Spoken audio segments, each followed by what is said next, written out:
quedas, galera, a gente não pode fazer quedas com alavanca. O que seria uma queda com alavanca? Aquela que é onde eu uso o meu tronco ou minha perna, né, como uma alavanca e projeto o adversário por cima. As quedas de judô, né? Judô tem Isso, muita queda assim, né? bastante. Então não são permitidas no Muay Thai. E aí, mas eu dei uma queda no meu adversário, ele, sei lá, deslocou o braço e machucou, ele não tem condição de voltar. Esse atleta que sofreu a queda vai ser declarado vencedor. Porque eu me usei de uma técnica ilegal para chegar nesse resultado. Então eu não posso de maneira nenhuma ganhar essa luta através desse golpe. Porque não é um golpe legal.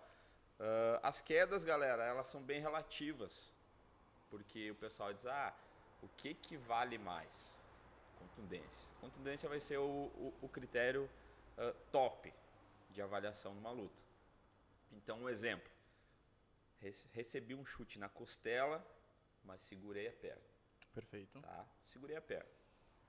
Aí eu vou lá e coloco a perna e projeto o adversário por cima, dando uma queda nele. Aí a pergunta é simples: o que machuca mais? Um chute na costela ou um tombo comum? Óbvio que é o chute na costela. Então ainda existe muita confusão, principalmente na torcida, né? A torcida ama uma queda. A torcida vai ao delírio quando acontece uma queda. Mas a gente vai ter que ver o antes, o durante e o depois. Mas em qual situação isso se enquadra? Porque, por exemplo, a gente teve uma luta bem recentemente aí, que foi a luta principal do WFT, que o atleta, o Cotas, ele chutava, o Godzilla catava e ele quedava. E acredito que isso, Certo. isso aconteceu muito frequente durante a luta.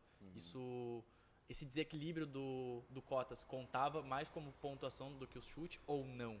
Ele não Por, é bem quisto, esse desequilíbrio em todos os chutes. Se tu desequilibra em todos os chutes, então alguma coisa tem de errado na tua execução, né? Seja, como eu falei, antes, durante ou depois. Perfeito. Se acontece sempre isso, a gente pode colocar também a questão do golpe efetivo. O que é um golpe efetivo?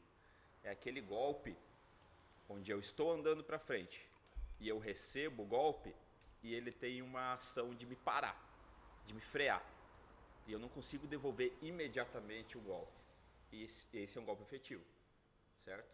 Se eu estou andando para frente e recebo um golpe e mesmo assim te clincho, mesmo assim te devolvo, mesmo assim continuo entrando de mão, é porque tu não está sendo efetivo. Então a gente tem que ter cuidado quanto a isso, se o golpe foi efetivo ou não. Se você cai todas as vezes que você chuta, você não está sendo efetivo, certo? Então a gente, como eu falei, a arbitragem ela é toda muito interpretativa. Então às vezes eu recebo um lance isolado, uma foto, isso é ponto ou não é? Pô, é complicado de responder isso, porque eu não sei o que aconteceu após aquele lance e nem antes daquele lance. Então é bem criterioso, é uma situação onde a gente precisa avaliar todo o entorno, todo o lance, né? O que seria um lance? Minha ação ofensiva frente à atuação defensiva ou um possível contra-ataque. Aí Perfeito. acabou. Isso é um lance, certo?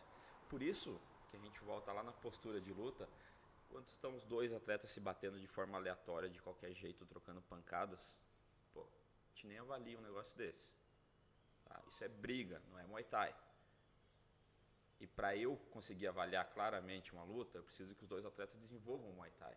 E não que eles fiquem trocando pancadas aleatórias de qualquer jeito, para eu olhar quantos mata-cobra pegou de um lado, quantos bicudas de baixo para cima pegou do outro. Então isso Entendi. não é Muay Thai, né? Então até é uma questão de reeducação do pessoal, que o pessoal é acostumado a ver muitas lutas MMA, lutas onde o volume conta, né? E no Muay Thai não é bem assim. No Muay Thai a gente vai primar pela contundência, pela postura, pelo equilíbrio, pela força. Então não é interessante quando uma luta se perde, quando a galera fica batendo de qualquer jeito. Então o pessoal acaba gastando energia fazendo errado, né? E falando friamente, não merece nem ser avaliado quanto a isso, tá? Perfeito. O juiz ele já desgasta muito a parte mental para ver golpes contundentes, para ver o que está acontecendo na luta.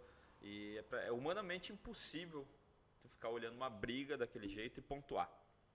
Então cabe aos atletas entregar uma luta que seja digna de ser Entendi. avaliada. Perfeito. Mas a gente sabe que a galera inicia, tem o nervosismo, tem o estresse, tem a adrenalina e eventualmente vão acontecer esse tipo de combate.